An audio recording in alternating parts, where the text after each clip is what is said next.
Hello everybody, my name is Rizwan. I welcome you back to my reading and explanation video of NCERT textbook. Today in this video, I will read chapter 4 from the book Honeydew class 8. The name of the chapter is Bipin Chaudhary's Lapse of Memory. So I will read part 3 in this video. इससे पहले part 1 में आपने पढ़ा कि बिपिन बाबू को परिमल घोष नाम का एक आदमी बुक स्टोर में मिलता है जो ये क्लेम करता है कि बिपिन बाबू को वो जानता है और बिपिन बाबू 1958 में रांची के एक ट्रिप पर गए थे, जबकि बिपिन बाबू उसे जानते ही नहीं हैं और वो ये दावा करते हैं कि वो कभी रांची के ट्रिप पे गए ही नहीं। इसके बाद परिमल घोष उनको और भी कुछ डिटेल्स देता है उस ट्रिप के बारे में, जिससे थोड़ा कंफ्यूज्ड होते हैं बिपिन बाबू, लेकिन वो फिर भी उसकी बातों में नहीं आते और वो वहाँ से बुक का बिल पे करके उस शॉप से निकल लेते हैं। और पार्ट 2 में आपने पढ़ा है कि बिपिन बाबू अपनी गाड़ी में आके बैठते हैं, ट्रैवल करते हैं और उस दौरान वो अपने राइट नी को चेक करते हैं कि कहीं सच में जो परिमल घोष बता रहे हैं उनको चोट का निशान है कि नहीं है, और वो देखते हैं कि उन्हें चोट का निशान होता है वाकई। उसके बाद उन्हें दूसरी बात ये याद आती है जो परिमल घोष ने कहा था कि दिनेश मुखर्जी नाम का एक आदमी भी उनके साथ ट्रिप पर था, जिसके बंगलों में वो ठहरे थे क्योंकि उन्हें होटल में रहना पसंद नहीं था, और 2-4 चीज़ें और बताई थी उनके बारे में। तो वो सोचते हैं चलो दिनेश मुखर्जी से ही कंफर्म कर लेता हूँ मिलकर, लेकिन फिर उन्हें ये लगता है कि अगर मैं मिलकर उनसे पूछूंगा अपने ही बारे में कि मैं वहाँ गया था कि नहीं गया था तो थोड़ा उनकी मजाक बन सकते हैं, और दिनेश मुखर्जी मजाक बनाने में बहुत आगे हैं। तो बिपिन बाबू उनसे मिलने का प्लान कैंसिल करते हैं और अपने घर चला जाते हैं। रात को वो खाना खा के एक बुक पढ़कर सो जाते हैं, लेकिन अगले दिन जब वो ऑफिस जाते हैं तो उनको यही बातें फिर से याद आती हैं और उनसे रहा नहीं जाता, और लंच टाइम से पहले वो दिनेश मुखर्जी को कॉल करके बातों बातों में कंफर्म करते हैं कि क्या वो वहाँ गए थे।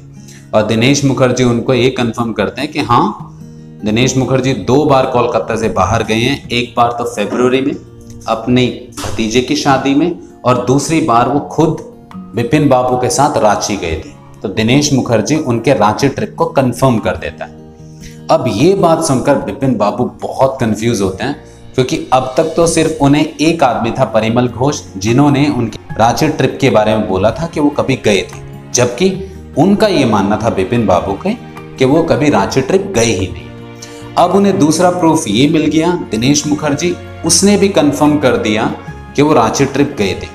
तो यहाँ पर बिपिन बाबू बहुत कंफ्यूज्ड हैं, उनकी भूख भी मिट गई है पार्ट 2 के एंड तक, और उन्हें बड़ा अजीब लग रहा है। तो लेट्स सी पार्ट 3 में क्या डिस्कशन होता है, स्टोरी कैसे आगे बढ़ती है, क्या सच में वो रांची ट्रिप गए थे या उन्हें कोई गलत फहमी है या उनके साथ कोई ट्रिक खेल रहा है। सो अब इस वीडियो में हम लोग पार्ट 3 पढ़ेंगे। I will explain you and we will enjoy the story together. So let's start. Part 3. After lunchtime, Bipin Babu realized that he could not possibly carry on sitting at his desk and working. Lunch time के बाद बिपिन बाबू को यह एहसास होता है कि वो अब और ज़्यादा नहीं बैठ सकते काम करते हुए ऑफिस में, क्योंकि जब से उन्होंने दिनेश मुखर्जी से बात की है और उन्हें ये मालूम पड़ा है कि दिनेश मुखर्जी ने भी कंफर्म किया है कि वो रांची के ट्रिप पर गए थे, जबकि उन्हें खुद याद नहीं आ रहा है, तो वो बहुत कंफ्यूज्ड हैं, बहुत परेशान हैं, यहाँ तक कि उनकी भूख भी मिट गई है। This had never happened in the 25 years he had been with the firm. तो वो सोच रहे हैं कि उनके साथ कभी पिछले 25 साल से इस कंपनी के साथ काम कर रहे हैं, कभी ऐसा नहीं हुआ है। He had a reputation for being a tireless, conscientious worker, but today his head was in a whirl. उनका ये इमेज था कि वो कभी ना थकने वाले और बहुत ही केयरफुल, कंसेंशियस का मतलब मेटिकुलस, बहुत ही केयरफुल, बहुत ध्यान से काम करने वाले आदमी हैं, लेकिन आज उनका सर चकरा रहा है। His head was in a whirl means वो बहुत कंफ्यूज्ड हैं और उन्हें समझ नहीं आ रहा है, वो साफ साफ कुछ सोच नहीं पा रहे हैं। Back home at 2:30, Bipin Babu lay down in bed and tried to gather his wits together. और वो घर चले जाते हैं और घर पहुंचकर लगभग 2:30 बजे बिपिन बाबू बेड में लेट जाते हैं और पूरी अपनी कोशिश करते हैं, अपनी एफर्ट डालते हैं अपने आप को काम करने की, अपने आप को शांत करने की, अपने आप को समझाने की इस सिचुएशन में। He knew that it was possible to lose one's memory through an injury in the head. उन्हें ये तो मालूम था कि हाँ, अक्सर मेमोरी याददाश्त चली जाती है, लेकिन किसी चोट की वजह से, सर में अगर चोट लगी। But he didn't know of a single instance of someone remembering everything except one particular incident, and a fairly recent and significant one at that. लेकिन उन्हें ये कभी नहीं मालूम था कि ऐसा भी हो सकता है कि कोई सब कुछ याद रखे पर कोई एक खास इवेंट, कोई एक इंसिडेंट भूल जाए, और वो भी ऐसा इंसिडेंट जो भी हाल ही में हुआ और बहुत इंपॉर्टेंट इंसिडेंट है। क्योंकि विपिन बाबू याद ही नहीं कर पा रहे थे कि वो रांची कभी गए हैं, जबकि दो लोगों ने कंफर्म कर दिया था कि वो रांची गए थे 1988। आगे पढ़ते हैं। He had always wanted to go to Ranchi. To have gone there, done things and not to remember was something utterly impossible. वैसे वो हमेशा जाना चाहते थे रांची। अब क्या है कि वो वहां गए हैं, उन्होंने कुछ काम किए हैं और उन्हें बिल्कुल याद नहीं आ रहा। इस बात को मानने को तैयार नहीं है। ये बात उनके लिए बिल्कुल असंभव है। Utterly impossible means not at all possible. At 7:30, Bipin Babu's servant came and announced, "Chunni Babu sir says it is very important." 7:30 बजे विपिन बाबू के जो सर्वेंट हैं वो उनके पास आते हैं और घोषणा करते हुए, मतलब थोड़ा ऊंची आवाज में बोलते हैं कि चुन्नी बाबू आए हैं और वो कह रहे हैं कि बहुत इंपॉर्टेंट है आपसे मिलना। अब देखते हैं चुन्नी बाबू कौन है। Vipin Babu knew what Chunni had come for. Chunni Lal had been at school with him. He had been having a rough time lately and had been coming to see him about a job.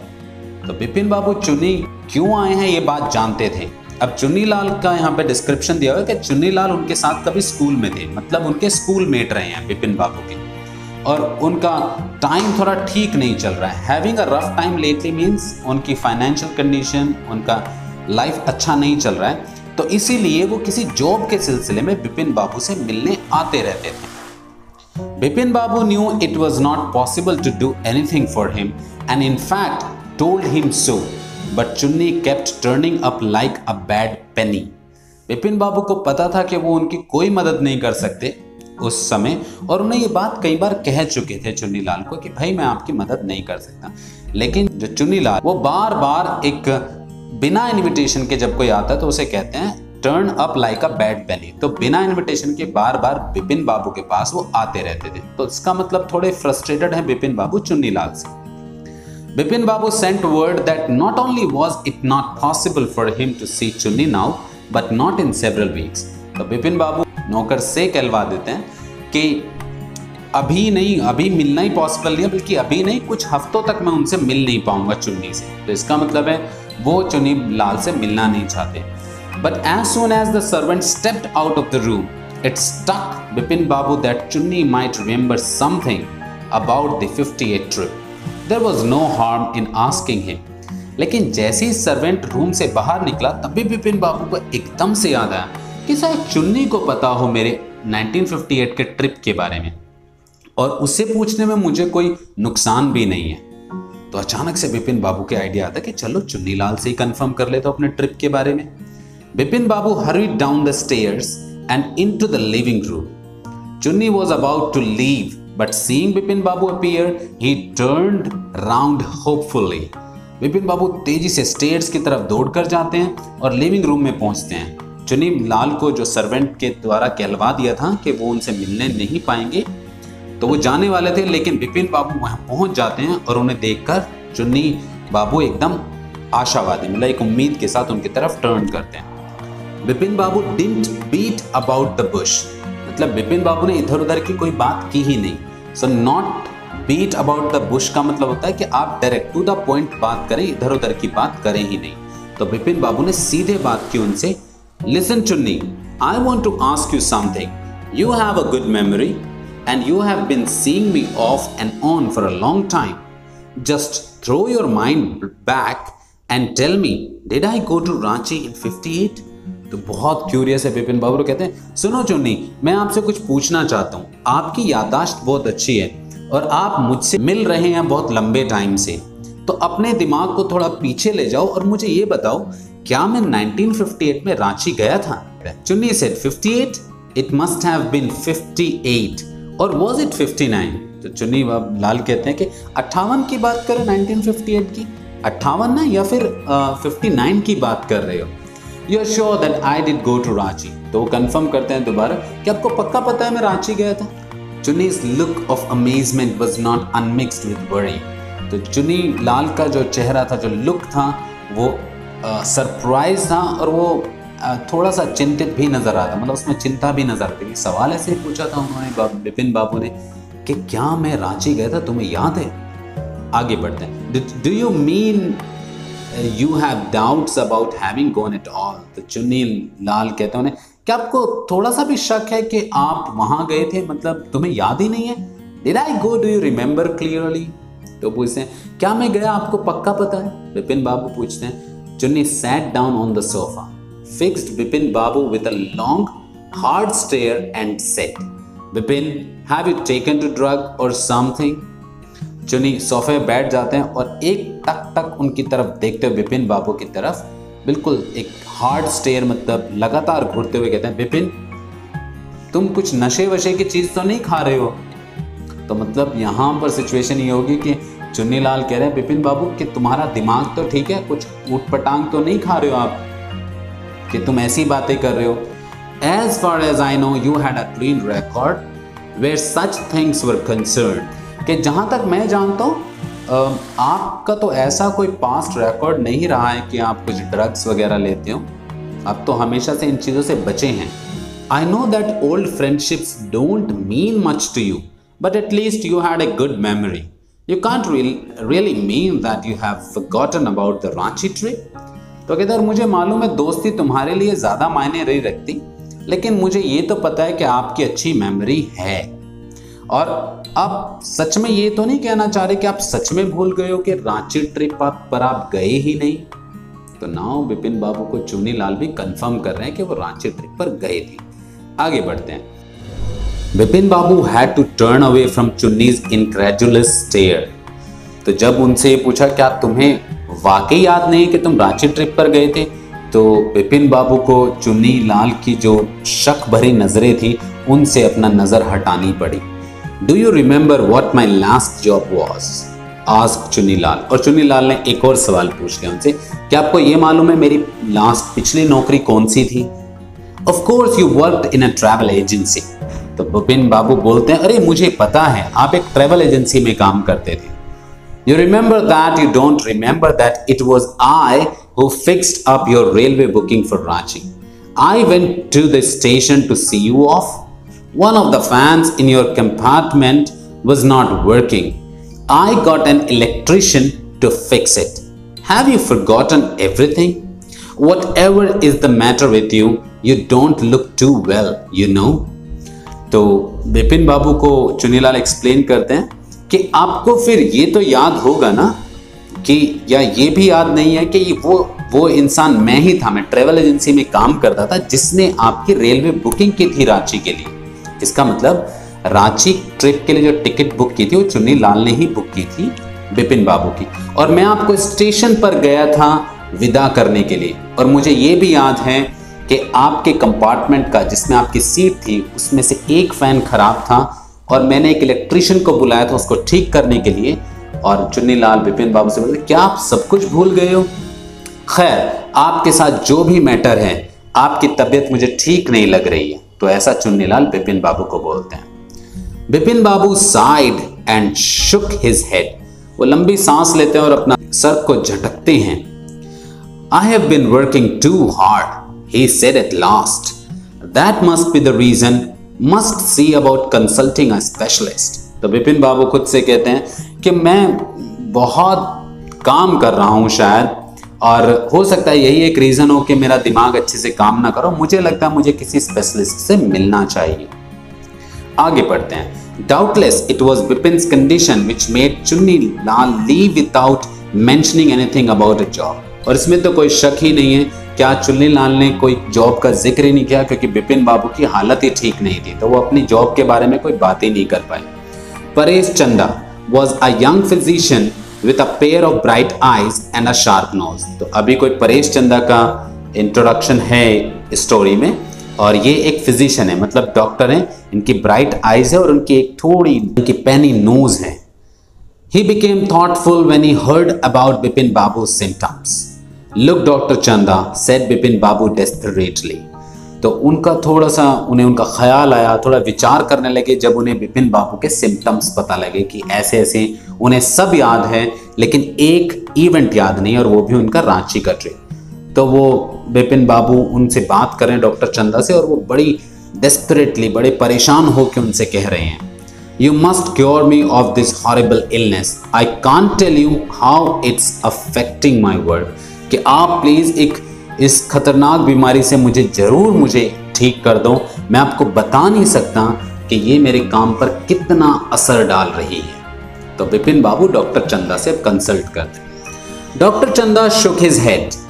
Doctor चंदा अपना सर हिलाते हैं उनकी तरफ और कुछ कहते हैं। You know what mister Chaudhary, he said, I have never had to deal with a case such as yours. Frankly, this is quite outside my field of experience, but I have one suggestion. I don't know if it will work, but it's worth try. It can do no harm. तो doctor चंदा उनको कहते हैं, चौधरी साहब, mister Chaudhary, मैं आपको बताना चाहता हूँ कि मैंने कभी आप जैसा आपका केस है कभी डील नहीं किया, और सच बोलो फ्रैंकली, मतलब ये मेरे एक्सपीरियंस से बाहर का केस है, मतलब मैंने पहले कभी ऐसा केस नहीं देखा। लेकिन मेरे पास एक सजेशन है, मुझे लेकिन ये मालूम नहीं कि वो काम करेगा, बट कोशिश करने में कुछ नहीं जाता, मतलब कोशिश करने लायक हुआ है और इससे कोई नुकसान भी नहीं होगा। तो डॉक्टर चंदा बिपिन बाबू की सिचुएशन सुनकर, उनकी हालत समझकर उन्हें एक सजेशन देते हैं। आगे बढ़ते हैं। बिपिन बाबू लीन्ड फॉरवर्ड एंग्शियसली, और वो बड़े जिज्ञासु बनकर उनकी तरफ झुककर सुनते हैं। As far as I can make out, said doctor Chanda, and I think you are of the same opinion, you must have been to Ranchi, but due to some unknown reason the entire episode had slipped out of your mind. कि जहां तक मैं समझ पा रहा हूं, और मुझे लगता है आप भी यही मानते हैं बिपिन बाबू, कि आप रांची गए हैं लेकिन किसी वजह से, और वजह पता नहीं लग पा रही है, पूरा का पूरा रांची का जो एपिसोड है वो आपके दिमाग से निकल गया है। What I suggest is that you go to Ranchi once again. The sight of the place may remind you of your trip. This is not impossible. More than that, I cannot do at that moment. I am prescribing a nerve tonic and a tranquilizer. Sleeping is essential or the symptoms will get more pronounced. तो वो कहते हैं कि मैं आपको इस suggestion देता हूं कि आप फिर से रांची जाइए, एक बार फिर रांची जाइए। हो सकता है जब आप वहां जाएंगे, वहां की जो दृश्य होगा वो आपको आपका ट्रिप याद दिला दे, और ये इम्पॉसिबल भी नहीं है, और इससे ज़्यादा मैं एट प्रेजेंट आपके लिए कुछ और कर नहीं सकता।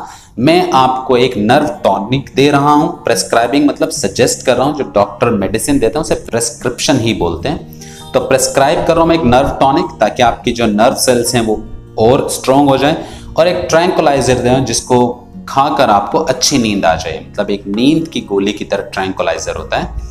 और वो कहते हैं कि नींद बहुत ज़रूरी है, नहीं तो आपके सिम्टम्स और ज़्यादा गहरे हो जाएंगे, और ज़्यादा सीरियस हो जाएंगे। यहाँ प्रोनाउंस्ड का मतलब है सीरियस हो जाएंगे। आगे बढ़ते हैं। Bipin Babu felt somewhat better the next morning. अब नेक्स्ट मॉर्निंग की कहानी है कि बिपिन बाबू तब सो जाते हैं और वो दवाई लेकर सोते हैं, तो सुबह उन्हें थोड़ा बेहतर लगता है। After breakfast, he rang up his office, gave some instructions, and then procured a first-class ticket for Ranchi for the same evening. और वो अपने ऑफिस में कॉल करते हैं, कुछ इंस्ट्रक्शंस देते हैं फ़ोन पर, और एक टिकट, फर्स्ट क्लास टिकट निकलवा लेते हैं अपने लिए, हासिल कर लेते हैं रांची के लिए उसी शाम का। तो इसका मतलब बिपिन बाबू को डॉक्टर साहब का सजेशन समझ आ गया, और अब वो प्लान कर रहे हैं कि वो रांची जाकर देखते हैं कि शायद वहां की सिचुएशन देख के उन्हें याद आ जाए। तो पार्ट 3 में हमने पढ़ा कि पार्ट 2 में जब दिनेश मुखर्जी उनको कंफर्म कर देते हैं कि हाँ वो रांची ट्रिप गए थे, तो उनकी हालत बहुत बुरी हो जाती है, उनकी भूख मिट जाती है, और लंच टाइम के बाद, जो पार्ट 3 में हमने अब पढ़ा है कि लंच टाइम के बाद उनसे पॉसिबल ही नहीं होता कि वो ऑफिस में काम करें और वो फिर दोपहर में अपने घर आ जाते हैं, अपने आप को संभालते हैं और फिर घर पर शाम को चुन्नी लाल जो उनका क्लासमेट रहा है, स्कूल मेट रहा है, वो उनसे मिलने आता है किसी जॉब के सिलसिले में। वो कई बार आ चुका है, लेकिन पहले बिपिन बाबू उनकी कोई मदद नहीं कर सकते थे और कुछ सिचुएशन नहीं थी कि उनकी हेल्प करें। तो अब भी जब आए तो उन्होंने नौकर से कहलवा दिया कि मैं आपसे नहीं मिल सकता, मतलब चुन्नी लाल से नहीं मिल सकता और कई सप्ताह तक नहीं मिल सकता। लेकिन जैसे ही नौकर उनको मना करने के लिए जाता है चुन्नी लाल को, उन्हें याद आता है कि शायद चुन्नी लाल उनको रांची के ट्रिप के बारे में कुछ बता दे। तो दौड़ कर वापस जाते हैं और चुन्नी लाल से बातें करते हैं और चुन्नी लाल भी यही कंफर्म करता है कि हाँ वो रांची ट्रिप गए थे। इनफैक्ट वो ये भी बताता है कि उनका रांची का ट्रिप चुन्नी लाल ने ही बुक किया था, क्योंकि पहले वो ट्रैवल एजेंसी में जॉब करते थे और वो स्टेशन भी गए थे उनको सी ऑफ करने, और वहां पर कंपार्टमेंट में उनका फैन खराब हो गया था एक, उसको भी ठीक कराने के लिए उन्होंने इलेक्ट्रिशियन का इंतजाम किया था।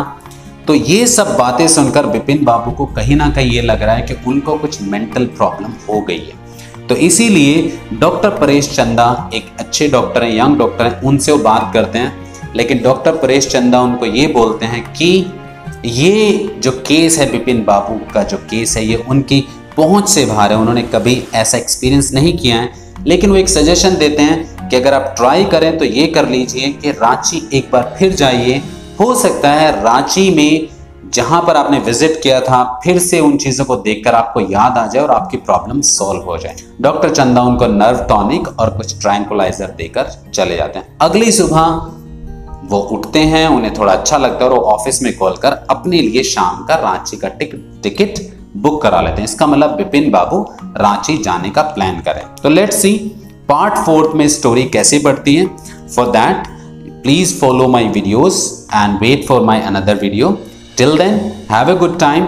हमने अब तक पार्ट 1, पार्ट 2 एंड पार्ट 3 पढ़ लिया है। Wait for my part 4 video. Till then have a good time, take care, bye bye, God bless you all. Thank you.